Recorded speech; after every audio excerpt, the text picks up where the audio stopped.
ایک اگر اجازت ہو تو میں شروع کروں یا پھر آپ کچھ شروع کریں؟ جی جی. عورتوں کو بیٹھ کر نماز پڑھنے کی اجازت کس صورت میں ہے؟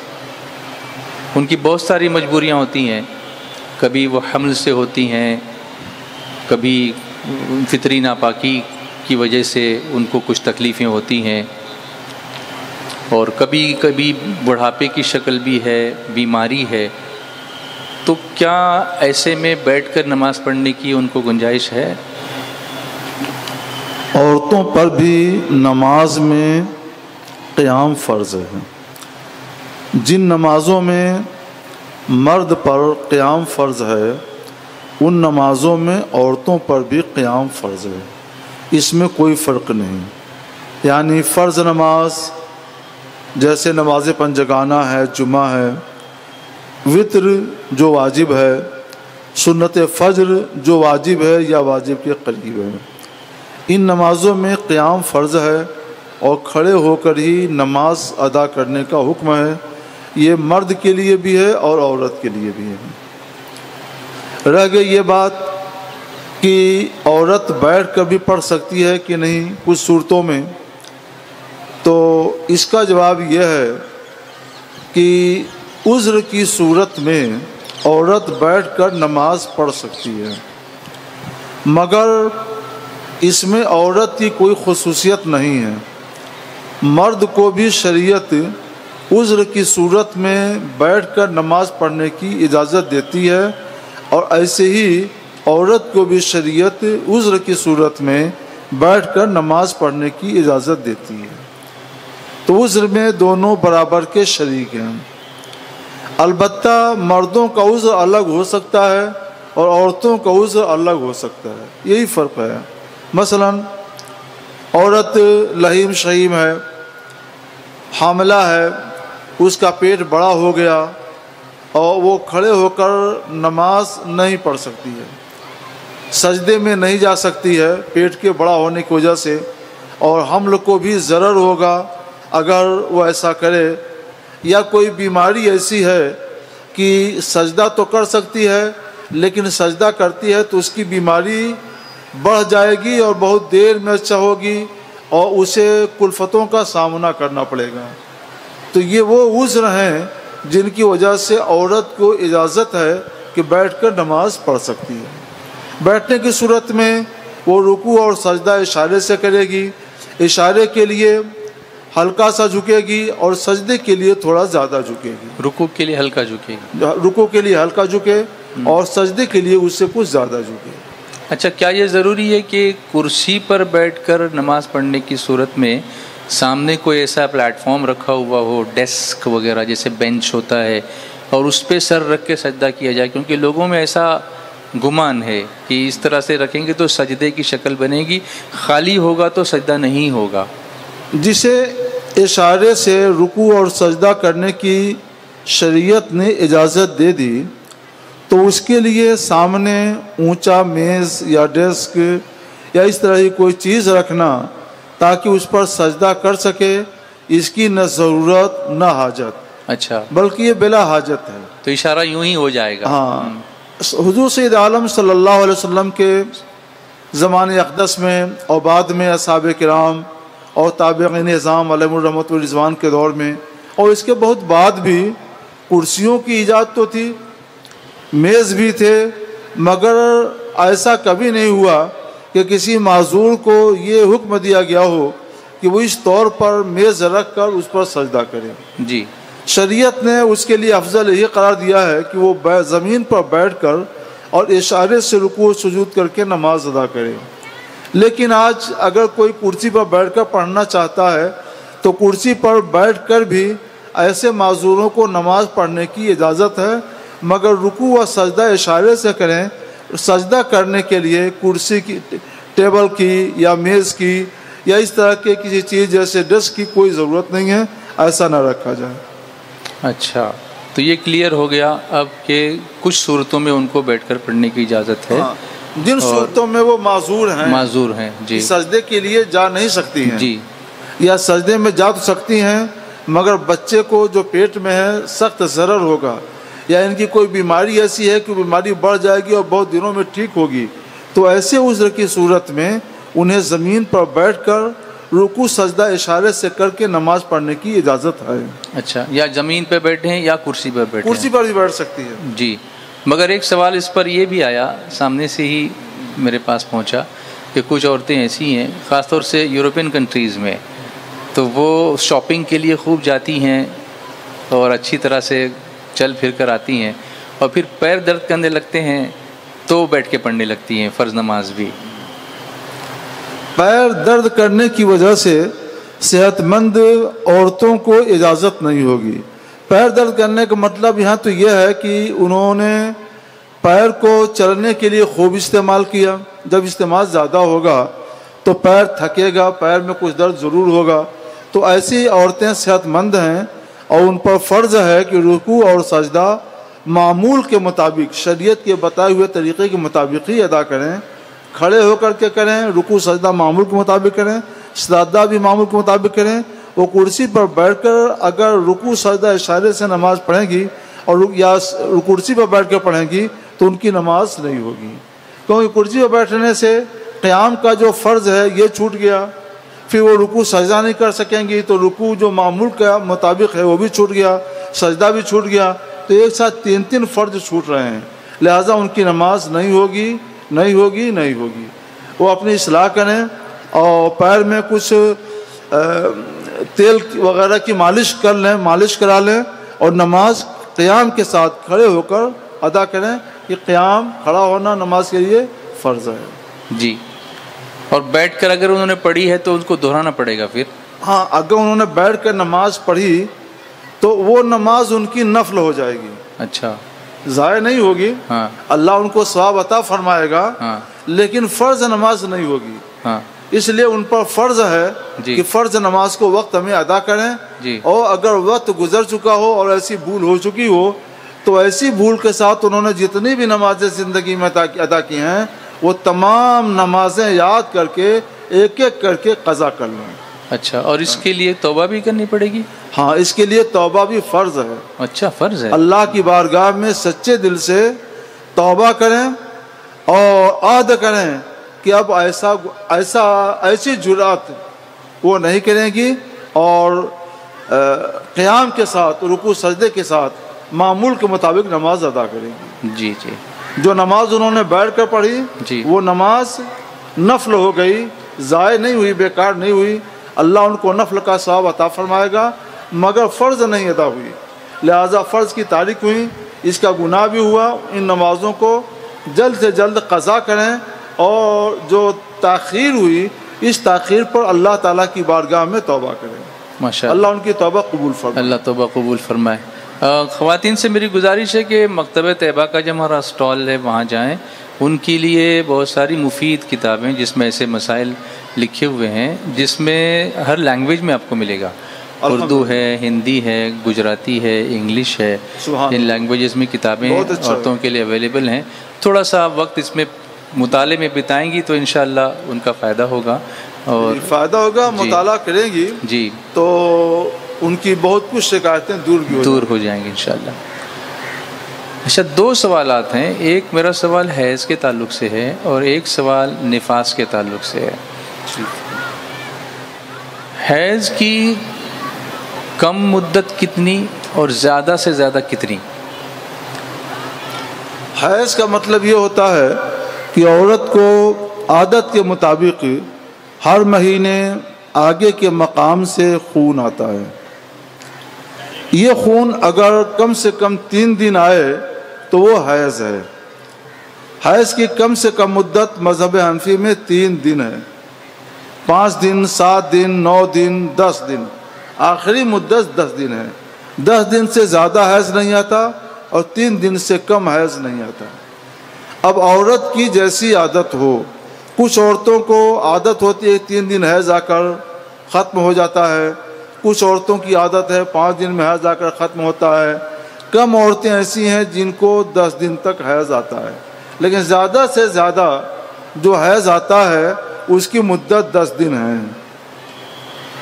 10 دن، تو اگر 3 دن سے کم آئے تو اس کا کیا حکم ہوگا؟ عورت ٹھیک سے شمار کرے، اگر 3 دن سے کم اسے خون آیا تو اس خون کو حیض کا خون نہیں کہیں گے، اس کو بیماری کا خون کہیں گے۔ بیماری کے خون کو عربی زبان میں، فقہ کی زبان میں استحاضہ کا خون کہا جاتا ہے۔ استحاضہ کا خون عورت کو آئے تو اس سے نماز معاف نہیں ہوتی، اچھا، اور روزہ چھوڑنا بھی جائز نہیں ہوتا۔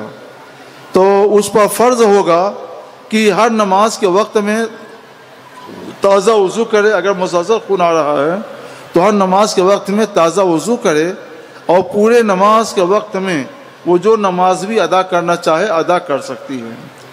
اور وہ رمضان شریف کا مہینہ ہے تو رمضان شریف کے روزے بھی رکھے، شوہر کے ساتھ بھی رہ سکتی ہے، کوئی چیز اس سے ممنوع نہیں ہے، کھانا پکائے، فاتحہ کرے، وہ ایک پاک عورت ہے۔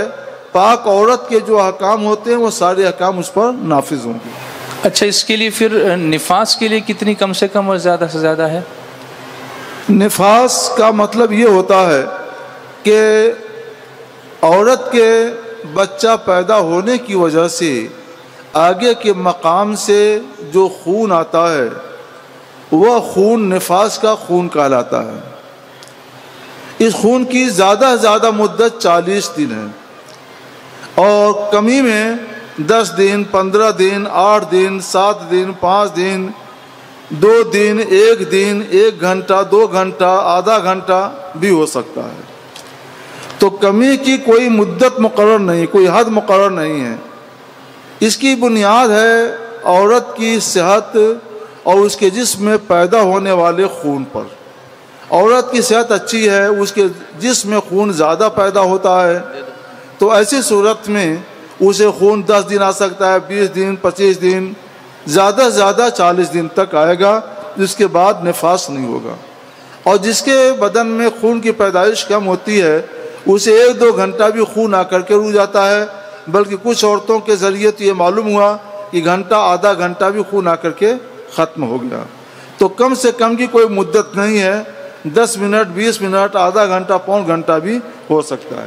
یعنی حیض اور نفاس میں یہ بنیادی فرق ہے، یہ بنیادی فرق کہ حیض میں منیمم 3 دن تو ہے ہی، جی ہاں، اور میکسیمم 10 دن ہے، جی ہاں، اور یہاں کم منیمم کچھ نہیں ہے، کچھ نہیں ہے، اور کم سے میکسیمم کم ہو سکتا ہے، ہاں میکسیمم 40 ہے۔ 40 دن ہے۔ اب سمجھیے کہ کسی کو 3 دن تک آیا بند ہو گیا، لیکن پھر 10 دن کے بعد پھر جاری ہو گیا، تو اب اس کو کیا کہا جائے گا؟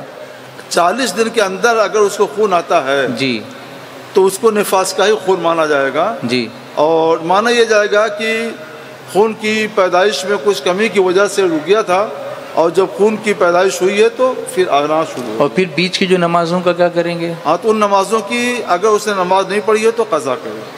نہیں، وہ پڑھ لے، وہ یہ سمجھ کر کے کہ میرا خون تو بند ہو گیا، ہاں کیونکہ 10 دن بعد آنے والا یہ تو خبر نہیں ہے، ہاں، ابھی 3 دن بعد تو اس میں اس کو اطمینان ہو گیا، تو کوئی گناہ نہیں ہوگا، پڑھ لے وہ، لیکن پڑھنی ہوگی نماز اس کو؟ نہیں پڑھنی، اس کی قضا نہیں ہے، اچھا، اس کی قضا نہیں، قضا نہیں ہے اس کی۔ نفاس کے دنوں میں نماز معاف ہے، اچھا، جیسے حیض کے دنوں میں نماز معاف ہے۔ اچھا، اور حیض کے دنوں میں نماز چھوٹ جائے تو قضا نہیں ہے، نفاس کے دنوں میں نماز رہ جائے تو قضا نہیں ہے، کیونکہ جو نماز معاف ہے تو اس کی قضا کا کوئی سوال ہی نہیں پیدا ہوتا۔ تو میں یہ سمجھنا چاہتا ہوں کہ کیا 40 دن تک انتظار کریں؟ وہ اپنی عادت دیکھے، نہیں، پہلی مرتبہ ہے، سمجھیے عادت، پہلی مرتبہ اگر ایسا ہوا ہے جی، اور اسے یہ امید ہے کہ اب خون کا سلسلہ موقوف ہو گیا، حیض نہیں آئے گا، تو وہ نماز احتیاطاً پڑھ لے۔ اچھا، احتیاطاً پڑھ لے۔ ہاں، اگر خون آ جاتا ہے 40 دن کے اندر جی، تو ایسی صورت میں اللہ تعالیٰ اس کی حسن نیت پر ثواب عطا فرمائے گا، اور اس کی یہ نماز فرض نہ تھی اور نہ فرض میں شمار ہوگی۔ اچھا، یہ کلیئر ہوا، کیونکہ یہ مسائل ہو سکتے ہیں اور یہ آئے ہیں، پوچھا گیا ہے اس سلسلے میں، کیونکہ نفاس والی پر بھی نماز فرض نہیں ہے، معاف ہے۔ اچھا، اور نفاس دنوں میں جو نمازیں رہ جاتی ہیں ان کی کوئی قضا نہیں ہے۔ اچھا، میاں بیوی کے تعلق سے ایک سوال ہے کہ میاں بیوی میں کچھ انبن ہو گئی، آپس میں، اور بیوی یہ چاہتی ہے کہ وہ اس کی فیلنگز کو سمجھے، اس کے ساتھ اچھا برتاؤ کرے، لیکن وہ نہیں بدلتا، مسلسل اس کو ڈانٹنا پھٹکارنا یہ سب چلتا رہتا ہے، اور وہ خاموش رہتی ہے، صبر کرتی ہے، کوئی جواب نہیں دیتی. وہ کہتا بھی ہے کہ میں بدلوں گا لیکن نہیں بدلتا، پھر وہ کہتی ہے نہیں بدلتا، وہ خاموش رہتی ہے. لیکن اس خاموشی کی وجہ سے مسئلہ حل نہیں ہوتا. تو کیا اس کا اس طرح سے خاموش رہنا گناہ ہے؟ اچھا سوال ہے. پہلے تو عورت کوشش یہ کرے کہ شوہر کو موبائل کم سے کم استعمال کرنے دیں. یہ شکایتیں اب آ رہی ہیں اور ہم نے جائزہ لیا تو محسوس ہوا کہ موبائل کی وجہ سے یہ شکایتیں پیدا ہو رہی ہیں. موبائل میں جو مناظر آتے ہیں وہ کبھی کبھی ایسے پرکشش ہوتے ہیں کہ بیوی سے کھینچ کر کسی اور طرف اس کو لے جاتے ہیں. تو عورت پہلے کوشش یہ کرے، سمجھائے نہ سمجھائے، کہ وہ موبائل کم سے کم استعمال کر سکے. دوسری بات یہ کہ اگر عورت ذہین ہے، پڑھی لکھی ہے، سمجھا سکتی ہے، نرمی کے ساتھ ادب و احترام کو ملحوظ رکھتے ہوئے، تو سمجھائے، اس کو سمجھانا ہی چاہیے. لیکن اگر اتنی پڑھی لکھی نہیں یا بے پڑھی لکھی ہے یا سمجھا نہیں سکتی، سمجھانے پہ قادر نہیں ہے، تو اسے چاہیے کہ کسی خوش مزاج عالم کو سمجھانے کے لیے گزارش کرے، وہ اسے بلائیں اور اسے سمجھا کر کے رائے راست پر لانے کی کوشش کریں. خود نہیں سمجھا سکتی تو کسی عالم کے ذریعے اسے سمجھانے کی کوشش کرے. پھر دو کام کرنا ہے، ایک تو موبائل کا استعمال کم کرائے اور دوسرے خود سمجھائے یا کسی عالم کے ذریعے سمجھائے. اگر سمجھانے کا سلسلہ عورت کی طرف سے یا عورت کے واسطے سے جاری رہے گا تو انشاءاللہ وہ کبھی نہ کبھی سدھر جائے گا. یہ نہیں سوچنا چاہیے کہ 10 دن ہو گیا کچھ بھی فائدہ نہیں ہو رہا ہے. تم اپنی کوشش میں لگے رہو، 10 دن نہیں 10 مہینے میں کام کر جائے تو اچھی بات ہے. جو پتھر پہ پانی پڑے متصل، بلا شبہ گر جائے پتھر کی سل. واہ. تو اس کو یاد رکھو اور شوہر کے ساتھ بے ادبی سے مت پیش آؤ، محبت، نرمی، خوش اخلاقی کا برتاؤ کرو، ہنس کر کے اس سے بات کرو، اس کو سمجھانے کی کوشش کرو. انشاءاللہ وہ راہ راست پہ آ جائے گا اور شریعت کے مطابق اپنی زندگی گزارے گا. نہیں، مگر شوہر یہ کہتا ہے کہ میں ہسبینڈ ہوں، میں شوہر ہوں، مجھے تمہاری بات سننے کی ضرورت نہیں ہے اور تم مجھے کنٹرول نہیں کر سکتی کہ میں موبائل کتنا یوز کرتا ہوں. میں یہ نہیں کہتا کہ تم شوہر کے ہاتھ سے موبائل چھین لو، اس کے ساتھ سختی سے پیش آؤ، تو ایسا تو تم نہیں کر سکتی. سمجھانے کی کوشش کرو، سمجھاتی رہو، سمجھانے کی کوشش کرو، اور مان جائے تو بہت ٹھیک ہے اور نہ مانے تو صبر کرو. علاج وہی ہے جو میں نے بتایا. جی، لیکن شوہر کو بھی تو ایسا نہیں کرنا چاہیے نا. نہیں، شوہر کو ایسا نہیں کرنا چاہیے. اور موبائل کے استعمال نے آج جوانوں کو، نوجوانوں کو بری طرح سے متاثر کیا ہے. تو اینڈرائڈ موبائل تو ہرگز استعمال نہ کریں. بچیوں کے ہاتھ میں یہ موبائل نہ دیا جائے، بچوں کے ہاتھ میں یہ موبائل نہ دیا جائے. جب لت پڑ جاتی ہے تو کنٹرول اور اصلاح یہ دونوں مشکل ہو جاتے ہیں. جی، بہت سارے پڑھے لکھے لوگ بھی اس بات پر غور کر رہے ہیں، اس پہ سیمینارز ہو رہے ہیں کہ موبائل ایڈکشن سے کیسے بچوں کو اور بچیوں کو الگ کیا جائے. یہ ایک طرح کا نشہ ہی ہو گیا ہے کہ اس کے بغیر نہ نیند آتی ہے نہ چین آتا ہے. اور یہ ایک الگ سے ایک ٹاپک ہے جس پر اس کو خاص گفتگو ہونی چاہیے کہ موبائل کے نشے سے کس طرح سے چھٹکارا پایا جائے. چھٹکارا پانے کی ایک صورت ہے، بہتر صورت ہے، اس سے پہلے کہ وہ موبائل کے نشے میں گرفتار ہوں ان کو اس سے محفوظ رکھا جائے.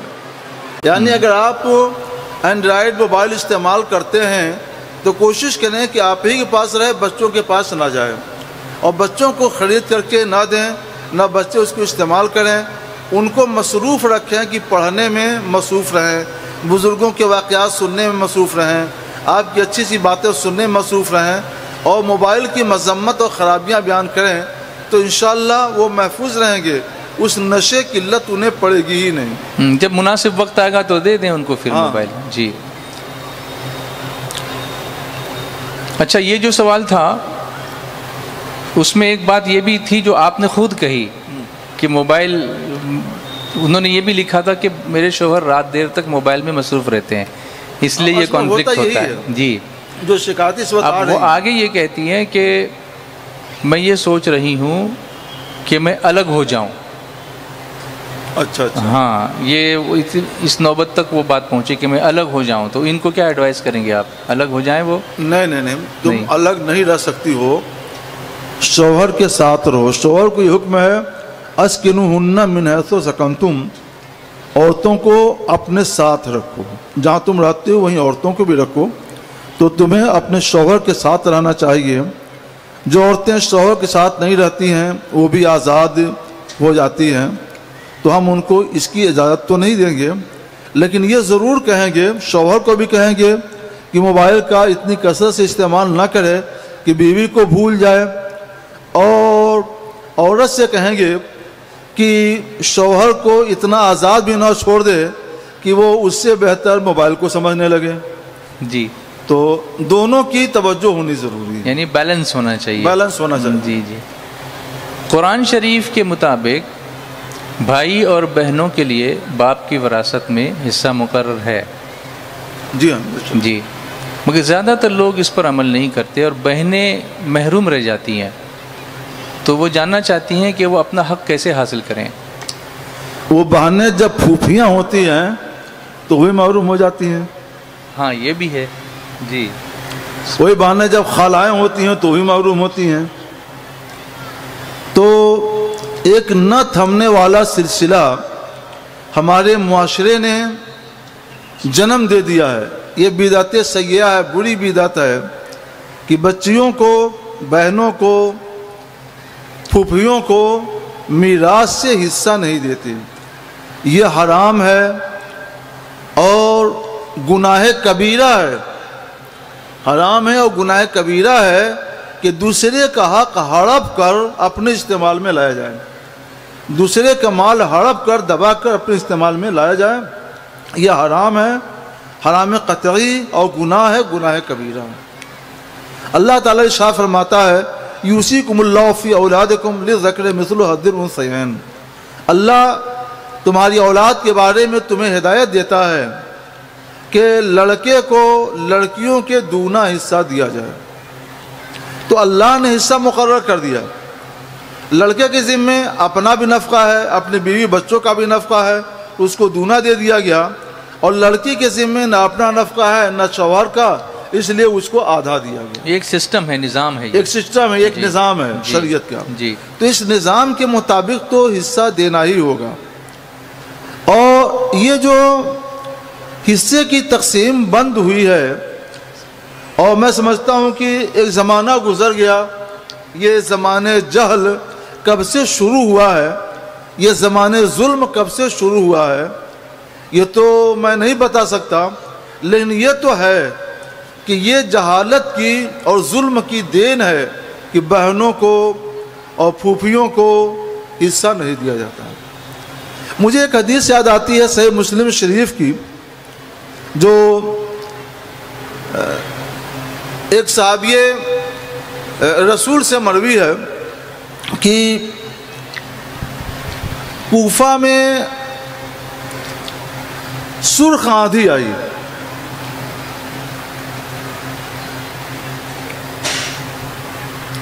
کوفہ میں سرخ آندھی آئی تو ایک صاحب حضرت عبداللہ بن مسعود رضی اللہ تعالیٰ عنہ کی بارگاہ میں حاضر ہوئے. عرض کرتے ابن مسعود قد جاءت الساعہ, قیامت آ گئی.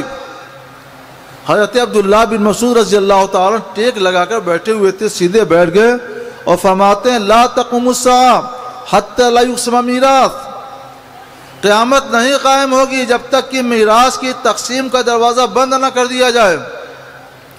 ابھی تو میراث تقسیم ہو رہی ہے, مردوں کی میراث ان کے اولاد میں تقسیم ہو رہی ہے, ان کی بیٹیوں میں تقسیم ہو رہی ہے, بھائی بہنوں میں تقسیم ہو رہی ہے, سب میں میراث تقسیم ہو رہی ہے. اور جب تک میراث کی تقسیم کا سلسلہ جاری ہے اس وقت تک قیامت نہیں آ سکتی. حضرت عبداللہ بن مسعود رضی اللہ تعالی عنہ نے یہ بیان کر کے یہ اشارہ فرما دیا ہے کہ میراث کی تقسیم ایک نشانی ہے, ایک علامت ہے ہمارے اور قیامت کے درمیان. جب میراث کی تقسیم کا دروازہ بند کر دیا جائے تو سمجھ جاؤ کہ اب قیامت آنے والی ہے, قیامت قریب ہے. اور نہ جانے کب سے بہنوں کو میراث سے حصہ نہیں دیا جاتا, پھوپھیوں کو میراث سے حصہ نہیں دیا جاتا. ایک حد تک میراث کی تقسیم کا دروازہ بند کر دیا گیا تو ایک حد تک ہم پر قیامت بھی آ چکی. جی آج عالم میں ہمارا کیا حال ہے, ذلت ہے, رسوائی ہے اور نہ جانے کیا کیا ہے. ہم شکایت کرتے ہیں کہ ہمارے ساتھ اچھا سلوک نہیں کیا جاتا, اور ہم یہ کہتے ہیں کہ تم اپنی بہنوں کے ساتھ, اپنی پھوپھیوں کے ساتھ بدسلوکی کرتے ہو تو اللہ تم کو اس کی سزا دے رہا ہے. اللہ کا وعدہ ہے ان رحمت اللہ قریب من المحسنین, بے شک اللہ کی رحمت نیکوکاروں سے قریب ہے. تم نیکوکار بن جاؤ, محسن بن جاؤ, بہنوں کو پھوپھیوں کو حصہ دینا شروع کر دو, جن کو نہیں دیا ہے ان کو دے دو, جو گناہ ہوا اسے توبہ کر لو, پھر دیکھو اللہ کی رحمت تمہارے قدم چومے گی, تمہیں اللہ تعالیٰ عظمت رفتہ واپس فرما دے گا. سبحان اللہ.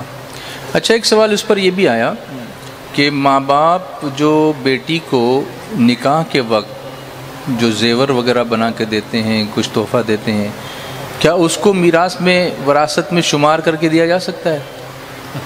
نہیں.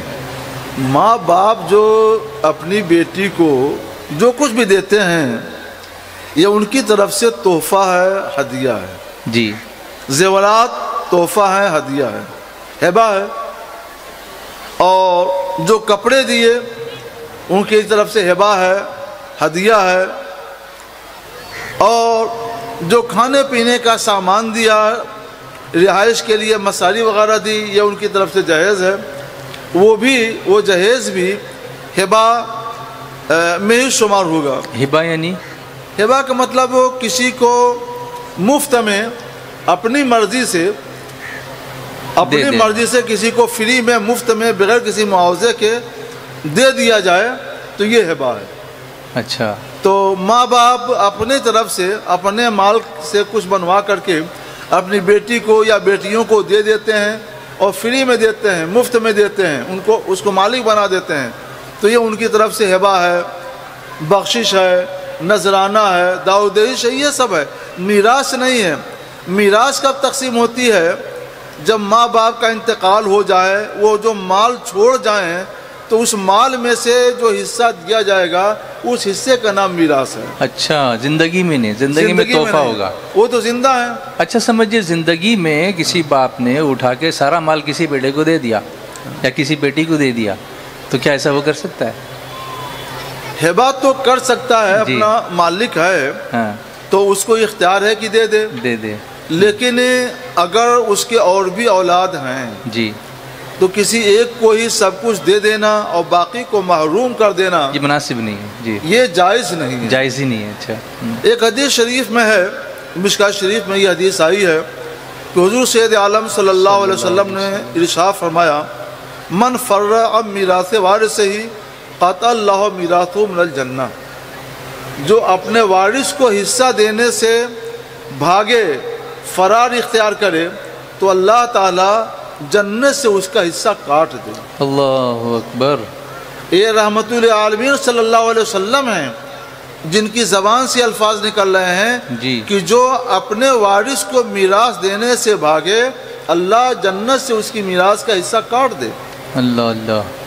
تو یہ اپنے کو محروم بھی کرنا ہے جنت کی میراث سے، اور دنیا میں اپنی بقیہ اولاد کو ضرر پہنچا رہا ہے اور ان کو ایذا دے رہا ہے، تو اس کی وجہ سے وہ گناہ گار بھی ہوگا.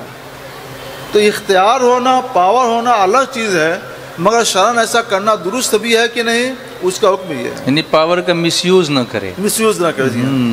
اگرچہ وہ کر سکتا ہے لیکن مس یوز نہ کرے. بچے ضدی ہو جاتے ہیں، ان کی ضد چھڑانے کے لیے کوئی وظیفہ ہے آپ کے پاس؟ موبائل نہ دیں اس کو. موبائل نہ دیں.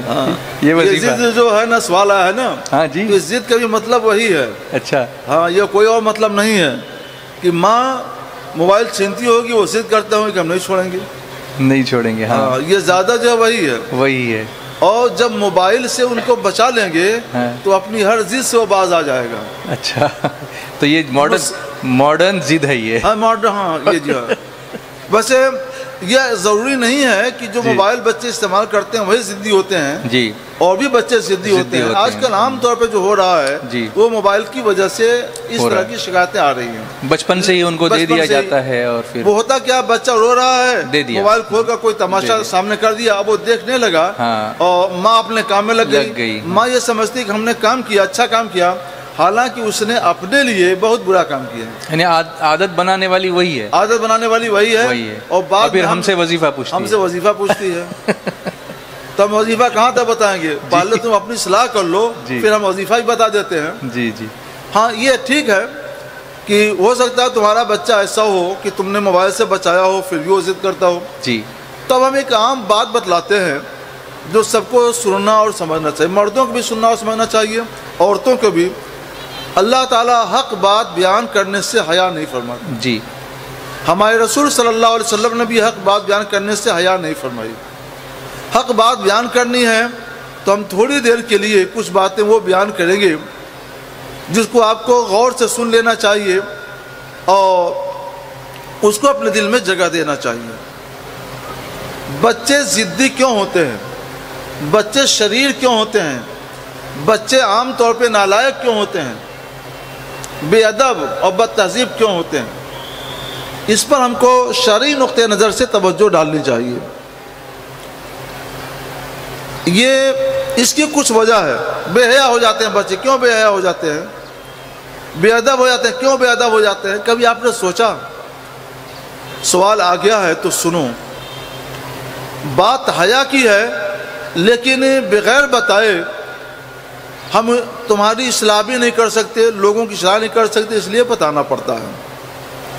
نمبر 1، جب میاں بیوی قریب ہوں تو جنسی تعلقات کے لیے تو حیا کا تقاضا یہ ہے کہ بالکل برہنہ ننگے نہ ہوں، بلکہ صرف ضرورت کے حساب سے کپڑا ہٹا لیں اور مکمل طور پہ اپنے آپ کو برہنہ نہ کریں، ننگا نہ کریں. مکمل طور پہ جو ننگا کر لیتے ہیں تو ان کے بچے بے حیا ہوتے ہیں اور بے ادب ہوتے ہیں، بے شرم ہوتے ہیں. ایک بات یہ نوٹ کر لینا چاہیے اور اس پر عمل کرنا چاہیے. دوسری بات، حدیث شریف میں ایک دعا بتائی گئی ہے کہ جماع سے پہلے وہ دعا ضرور پڑھ لی جائے. یہ ہمارے مبلغین آپ کو بتائیں گے، مبلغات بتائیں گے عورتوں کو، مبلغ بتائیں گے مردوں کو. وہ دعا کون سی ہے؟ وہ مختصر سی دعا، اس کو یاد کر لیں. ہم ایک آسان دعا ان لوگوں کے لیے بتاتے ہیں جن کو وہ دعا یاد نہیں ہے اور ان کے لیے وہ دعا یاد کرنا مشکل ہے، تو ہم ان کے لیے آسان دعا بتاتے ہیں. ایک تو اعوذ باللہ پڑھ لیں تو شیطان سے محفوظ رہیں گے. بسم اللہ پڑھ لیں کہ ہر کام کی ابتدا میں، اچھے کام کی ابتدا میں بسم اللہ پڑھ لینا چاہیے. اور تیسرے یہ کہ لا حول ولا قوت الا باللہ پڑھ لیں، شیطان سے محفوظ رہیں گے. اعوذ باللہ، بسم اللہ، لا حول ولا قوت الا باللہ. اس کے بعد جماع میں مشغول ہوں تو بچہ با حیا ہوگا، با ادب ہوگا، شریر نہیں ہوگا، نیک ہوگا، صالح ہوگا. پھر جتنی شکایتیں ہیں یہ سب شکایتیں خود بخود انشاءاللہ تعالی دور ہوتی چلی جائیں گی۔ بات اخلاق کو سدھارنے کی ہے، عادات کو سدھارنے کی ہے، بتائے بغیر کوئی چارے کار نہیں تھا، اس لیے ہم نے مختصراً پردے میں اتنی بات آپ کو بتائی۔ ان باتوں کو ذہن میں رکھیں، اور جن کے آس پاس میں مبلغین ہمارے رہتے ہوں ان سے وہ دعائیں بھی سیکھ لیں۔ ہم نے جو دعا بتائی ہے یہ ان کے لیے بتائی ہے جو یاد نہیں کر پاتے ہیں یا وہاں تک مبلغین کا پہنچنا مشکل ہے، تو وہ یہ دعا ہی یاد رکھیں تو انشاءاللہ تعالی اس سے بھی وہ محفوظ رہیں گے۔ اور بعد میں موبائل سے ان کو بچائیں، خود بھی بچیں، ان کو بھی بچائیں، تو انشاءاللہ اس طرح کی کوئی شکایت نہیں ہوگی۔ جی، اگر نکاح کے وقت زبان سے اقرار نہ کرا کر صرف دستخط لے لی جائے، سگنیچر لے لی جائے، تو کیا نکاح ہو جائے گا؟ زبان سے نہیں کلوایا، قبول کیا، نکاح نامے پہ دستخط دلہن نے بھی کر دی اور دلہا نے بھی کر دی، تو کیا نکاح ہو جائے گا؟ ایجاب اور قبول دونوں کا ایک مجلس میں ہونا ضروری ہے، اور جس مجلس میں ایجاب اور قبول ہو اس مجلس میں دو گواہ بھی رہیں جو سن رہے ہوں۔ تو اگر دونوں ایک مجلس میں ہوں، جس مجلس میں شوہر نے ایجاب پر دستخط کیا اسی مجلس میں عورت نے قبول کر لیا، اور اسی مجلس میں گواہوں نے دیکھ لیا، دستخط کر دیا، تو مجھے امید ہے کہ نکاح ہو جائے گا۔ لیکن عام طور پر یہ ہوتا ہے کہ لڑکی کے پاس گواہ جاتے ہیں، وکیل پہنچتے ہیں، وہاں ان سے سائن لے کر اقرار کرا کے لے آتے ہیں، پھر مسجد میں آ جاتے ہیں اور یہ دوسری مجلس ہو جاتی ہے اور یہاں اس سے قبول کروایا جاتا ہے۔ یہ طریقہ ہے ابھی۔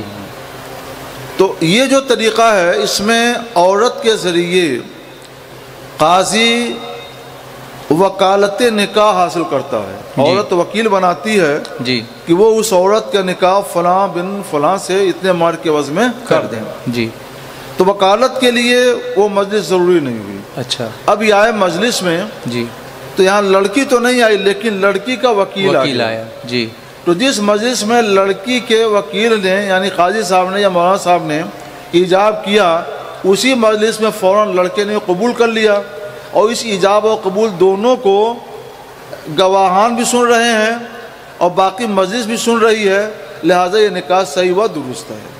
جی، اور اگر دونوں گونگے ہیں مثلا اور کوئی صورت نہیں ان کے یہ بول سکیں، تو ایسی صورت میں یہ کیا جا سکتا ہے کہ دونوں کی ایک مجلس میں کر لیں۔ لڑکی بھی لکھنا جانتی ہے، لڑکا بھی لکھنا جانتا ہے، تو وہ لکھ دے، ایجاب کر لے، ایک ایجاب کر لے، ایک قبول کر لے، اور اسی مجلس میں کوئی آدمی پڑھ کر سنا دے گواہوں کو، یا دونوں گواہ پر دستخط کر دے، تو یہ نکاح صحیح ہوگا۔ ہاں، یہاں گونگوں کی بات نہیں کی گئی، ہاں، یہاں ان لوگوں کی بات کی گئی ہے جو بول سکتے ہیں۔ تو جو بول سکتے ہیں ان کے لیے تو ایجاب و قبول لفظوں میں چاہیے، لفظوں میں چاہیے، لفظوں میں ایجاب و قبول کریں، صرف سگنیچر سے نہیں۔ اچھا، گنجائش کچھ اس کی ہے، جی، لیکن اس کی ایجاد نہیں کرنا چاہیے۔ اچھا اچھا، جی، کیا برش کرنے سے مسواک کا ثواب مل جاتا ہے؟ برش کرنے سے؟ ہاں، یہ کولگیٹ کا یا کسی بھی اور بھی ٹوتھ پیسٹ سے ہم برش یوز کرتے ہیں، یا پیسٹ نہ بھی لگائے، صرف برش کرے، جو پلاسٹک کے جو برش ملتے ہیں اس سے، تو کیا اس سے مسواک کا ثواب مل جائے گا؟ نہیں، مسواک کا ثواب تو نہیں ملے گا۔ اچھا، مسواک ہے کیا چیز؟ جی، مسواک کہتے ہیں ایسی لکڑی، تر لکڑی جو کڑوی ہو اور اس کو دانتوں پہ مل کر دانت صاف کیا جائے۔ جی، جیسے عہد رسالت میں زیتون کی لکڑی ہوتی تھی، جی، یا پیلو کی تر لکڑی استعمال کی جاتی تھی، پیلو کی، زیتون کی، یہ سرکار صلی اللہ علیہ وسلم کی سنت بھی ہے، سرکار ہدیہ میں بھی دیا کرتے تھے۔ نیم کی بھی ہو سکتی ہے، نیم کی بھی ہو سکتی ہے، جی، نیم کی بھی ہو سکتی ہے۔ اور جہاں ساکھو کے پیڑ پائے جاتے ہیں تو ساکھو کی مسواک بھی کڑوی مسواک ہوتی ہے اور دیرپا ہوتی ہے، تو ساکھو کی مسواک بھی لے سکتے ہیں۔ تو ایسی تر لکڑی جس میں کڑواہٹ پائی جائے اور اس سے مل کر دانتوں کو صاف کیا جائے، تو اس لکڑی کو مسواک کہتے ہیں۔ جی، اس کی کڑواہٹ کی وجہ سے منہ کے اندر جو جراثیم وغیرہ ہیں یہ مر جاتے ہیں، منہ صاف ہو جاتا ہے، سینہ صاف ہو جاتا ہے۔ تو سنت تو رسول اللہ صلی اللہ علیہ وسلم کی یہ ہے جی، ٹھیک ہے نا، یہ سرکار کی سنت ہے جی۔ اور یہ جو برش ہم کرتے ہیں یہ کسی درخت کی شاخ ہے ہی نہیں، کوئی تر لکڑی نہیں ہے جی سوکھی ہوئی ہے، جی درخت کی شاخ نہیں ہے۔ اس کے ملنے سے دانت صاف ہو جائے گا، جی لیکن جو سنت ہے مصطفیٰ جان رحمت صلی اللہ علیہ وسلم کی وہ سنت نہیں ادا ہوئی۔ اچھا اچھا اچھا، ہاں اس میں یہ ہم کہہ سکتے ہیں ذرا تفصیل میں جا کر کے کہ یہاں دو سنتیں ہیں۔ جی، ایک سنت ہے دانت صاف کرنے کی، دانت صاف رکھیں، منہ صاف رکھیں، جی، اور ایک سنت ہے مسواک کے ذریعے دانت صاف رکھیں اور منہ صاف رکھیں۔ جی، تو ایک سنت تو ادا ہو رہی ہے، دانت صاف کرنے کی، ہاں دانت صاف کر لے رہے ہیں، منہ صاف کر لے رہے ہیں، زبان صاف ہو جا رہی ہے، یہ سنت تو ادا ہو رہی ہے۔ لیکن جو پہلی سنت ہے کہ تر شاخ ہو، جو کڑوی ہو، تو وہ سنت نہیں ادا ہو رہی ہے۔ تو مسواک میں دو سنتیں پائی جاتی ہیں، اور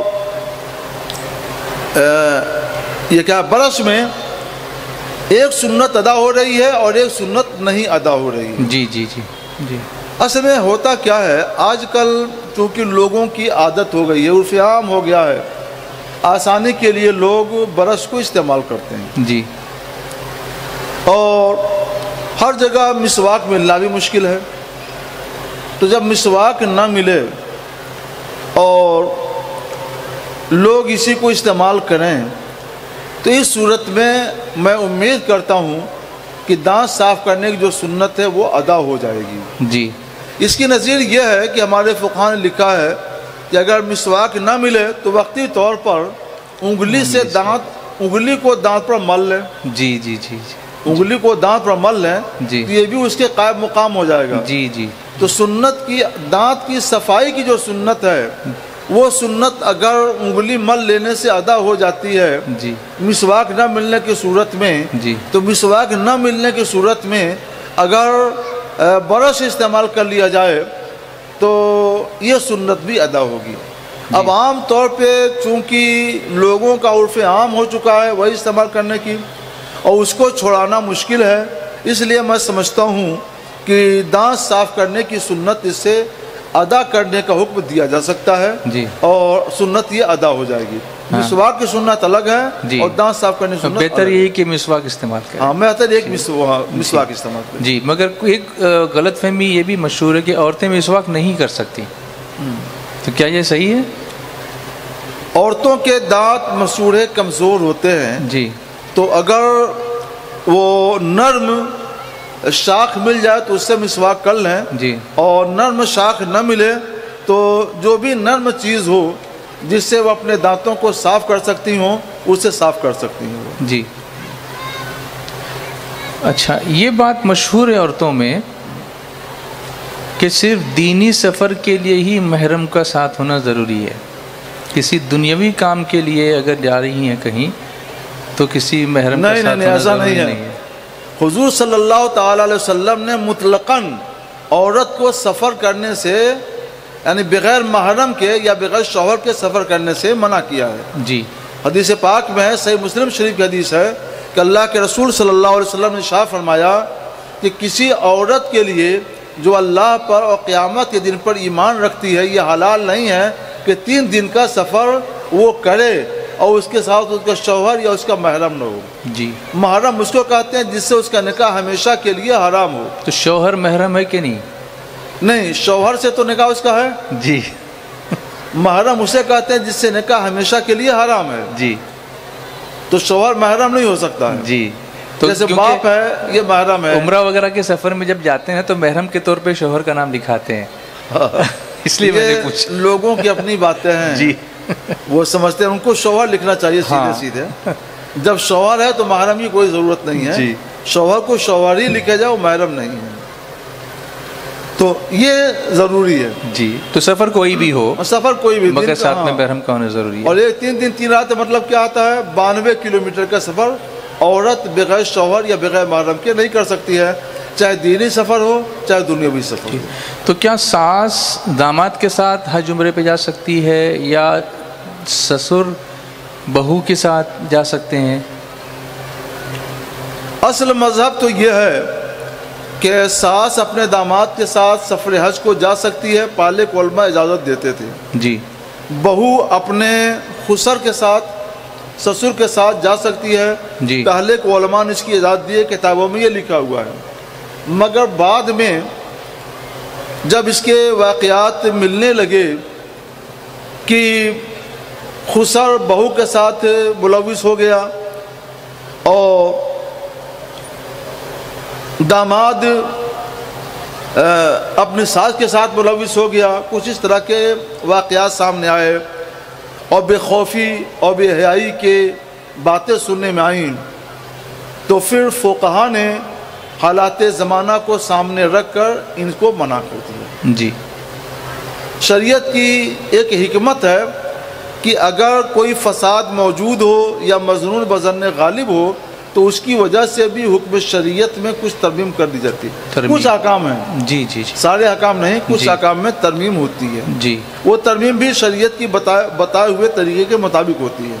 تو اس میں کوئی عمر کی کوئی ایسی عمر کے بارے میں فلیکسیبلٹی ہو؟ جی ہاں، کہ اگر ساس کی عمر 60 سال سے زیادہ ہو چکی ہے جی، تو وہ اپنے داماد کے ساتھ حج کو جا سکتی ہے۔ اچھا، وہ داماد جوان ہو تب؟ ہاں، اس سے کوئی بات نہیں۔ جی جی۔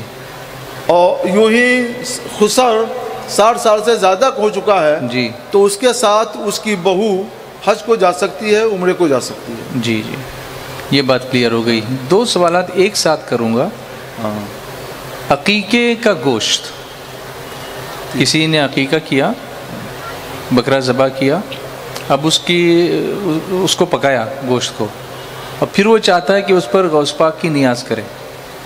اچھا، ہاں، یعنی ڈبل فائدہ حاصل کرنا چاہتا ہے کہ بھئی جب گوشت آ ہی گیا ہے گھر میں تو میں اس کو عقیقتی سنت ادا ہو گئی ادھر، اب یہاں اس کو نیاز بھی کر دوں۔ ایک ہی ہے۔ نمبر 2، اولیاء اللہ کے نام کا فاتحہ کرنا ہے، اس کے لیے کچھ بنا ہے، اس میں دوسرے مرحومین کو شامل کرنا ہے، تو یہ دونوں چیزیں سمجھائیں۔ دونوں چیزیں جائز ہیں۔ اچھا، شریعت میں اس کی کھلی اجازت ہے، کوئی حرج نہیں ہے، ایسا کر سکتے ہیں۔ اب ایک سوال احرام کے تعلق سے، جیسے ابھی آج کل بہت ساری عورتیں عمرے کے لیے جاتی ہیں اپنے محارم کے ساتھ، اپنے شوہر کے ساتھ، اور آج کل بہت زیادہ اس کا سلسلہ چل رہا ہے، اللہ سب کو نصیب فرمائے اور بار بار نصیب فرمائے۔ آمین۔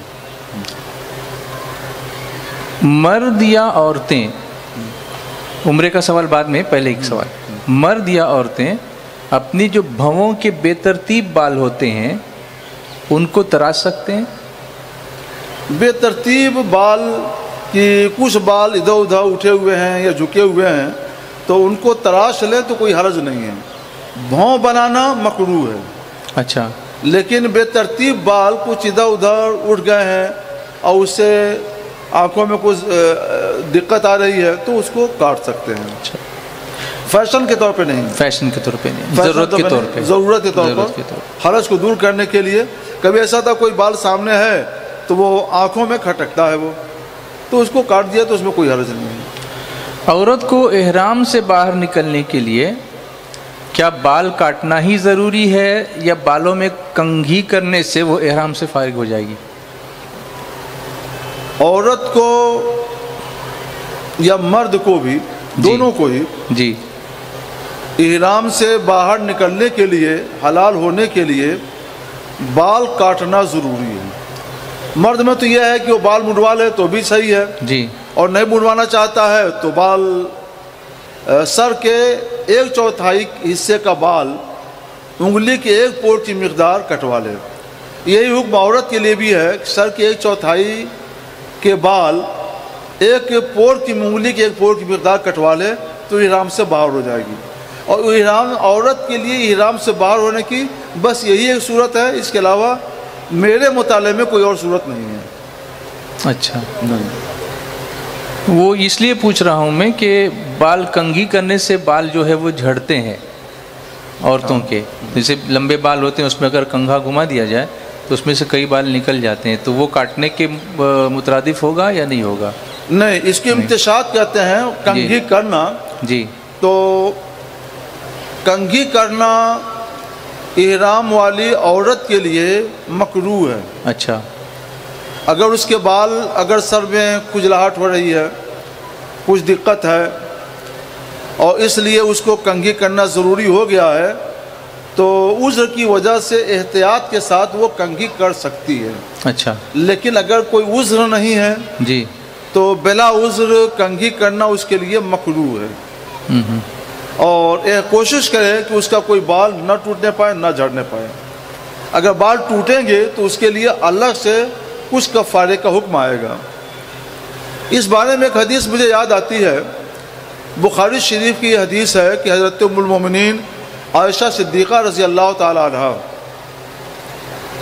عمرے کے ارادے سے، حج کا بھی ارادہ تھا، عمرے کا بھی، حج تمتع میں پہلے عمرہ کا احرام باندھتے ہیں اور مسجد حرام شریف سے پھر حج کے احرام باندھتے ہیں. تو وہ مکہ شریف آئیں اور حج کا وقت آ گیا، وہ ان کو حیض آ گیا تھا مقام شریف میں. جی. وہ پاک نہیں ہو سکیں، وہ رونے لگی. سرکار نے پوچھا اور نفستے کیا تمہیں حیض آ گیا؟ عرض کہ ہاں یا رسول اللہ. فرمایا کوئی بات نہیں ہے. اور سرکار نے فرمایا کہ سر کے بال کھول لو، وم تشتی اور کنگھا کر لو اور حج کا احرام باندھ لو. وہ 9 ذی الحجہ تھی. تو اس سے ایسا کچھ ذہن جا سکتا ہے کہ عمرے کے احرام سے باہر ہونے کے لیے امتشاط یعنی کنگھی کر لینا بھی کافی ہوگا. جی. اس پر ہمارے علماء نے بحثیں کی ہیں. مجھے یاد آتا ہے کہ امام بدر الدین عینی رحمۃ اللہ علیہ نے عمدۃ القاری شرح سے بخاری میں بہت کچھ لکھا ہے. اب وہ تفصیلات تو ہے یہاں پہ نہیں پیش کر سکتے ہیں. جی. لیکن ان کا خلاصہ یہ ہے کہ ام المومنین عائشہ صدیقہ رضی اللہ تعالی عنہا اب عمرہ نہیں کر سکتی تھیں کیونکہ اب حج کا وقت آ چکا تھا. عمرہ نہیں کر سکتی تھی وہ، اور ان کے سر میں کچھ تکلیف تھی جس کے لیے کنگھا کرنے کی حاجت تھی، اور سر کے بالوں کو انہوں نے گوند سے جما رکھا تھا. تو سرکار صلی اللہ علیہ وسلم نے فرمایا کہ سر کے بال کھول دو، صاف کر لو اور کنگھی کر کے سر کے بالوں کو صاف کر لو تاکہ جو سر میں تکلیف ہے وہ تکلیف دور ہو جائے، اور پھر غسل کر کے حج کے احرام باندھ کر حج کرو. جی. مسئلہ یہ ہے کہ کوئی عمرے کا احرام باندھ لے اور اس کے بعد وقوف عرفہ کر لے، وقوف عرفہ تک اس نے عمرہ نہیں کیا، جی. تو اس کا عمرہ خود بخود باطل ہو جاتا ہے. اچھا. تب حج کا دن ہے، انہوں نے حج کا احرام باندھا اور وقوف بھی کر لیا تو ان کا عمرہ تو خود بخود ختم ہو گیا. تو یہاں ایک ذہن میں بات آئی میرے کہ اگر ایسا کسی کے ساتھ پیش آئے واقعہ جیسا کہ حضرت عائشہ صدیقہ کے ساتھ پیش آیا تھا تو وہ بالوں میں کنگھی کر کے آگے بڑھ سکتی ہے نا؟ حج کا بالوں میں کنگھی کرنے کی حاجت نہیں ہے. اچھا. نہیں. یہ تو ان کو ایک عذر کی وجہ سے اجازت دے دی گئی تھی. اچھا. کہ ایک قول یہ ہے کہ یہ ان کی خصوصیت ہے. اچھا. کسی اور کو اجازت نہیں ہے. اور ایک قول یہ ہے کہ ان کے سر میں کچھ تکلیف تھی اور اس کا علاج کنگھی کرنا تھا، اس لیے سرکار صلی اللہ علیہ وسلم نے اجازت دے دی تھی. اچھا. تو اگر کوئی ایسی عورت کو اس طرح کا عارضہ پیش آ جائے، اس کے سر میں تکلیف ہو جس کا علاج کنگھی کرنے سے ہو جائے تو وہ کر سکتی ہے. اچھا. یہ تو سرکار صلی اللہ علیہ وسلم نے ثابت ہے، لیکن عام طور پہ ایسا نہیں ہے. جی. یہ نہیں کہ سنت ہے لہذا خواہ عورت ایسا کرے ہی، یہ نہیں ہے. جی جی. یہ کوئی شریعت کا حکم عام نہیں ہے. یہ کسی عذر کی وجہ سے سرکار نے ان کو اجازت دے دی تھی. جی. احرام باندھنے کے بعد حیض آیا اور پھر ڈاکٹر سے بات کی تو ڈاکٹر نے دوا دے دی روکنے کی، اب خون بند ہو گیا. احرام باندھنے کے بعد حیض آیا. حیض آ گیا. ٹھیک ہے. ڈاکٹر نے دوا دے دی. جدہ پہنچنے کے بعد یہ واقعہ ہوا. اچھا. ڈاکٹر ساتھ میں لیڈی ڈاکٹرز تھی، انہوں نے دوا دے دی ان کو بند کرنے کی تو وہ خون بند ہو گیا. اب اس کے بعد یہ کیا کرے؟ وہ احرام کب اس کا خون بند ہو گیا جی تو وہ عمرہ کر سکتی ہے، مسجد حرام میں جا سکتی ہے اور طواف کر سکتی ہے، اور صحیح میں تو یوں بھی کوئی بات نہیں ہے تو عمرہ کر سکتی ہے. میں یہ سمجھتا ہوں کہ خون بند ہونے کی وجہ کیا ہے. جیسے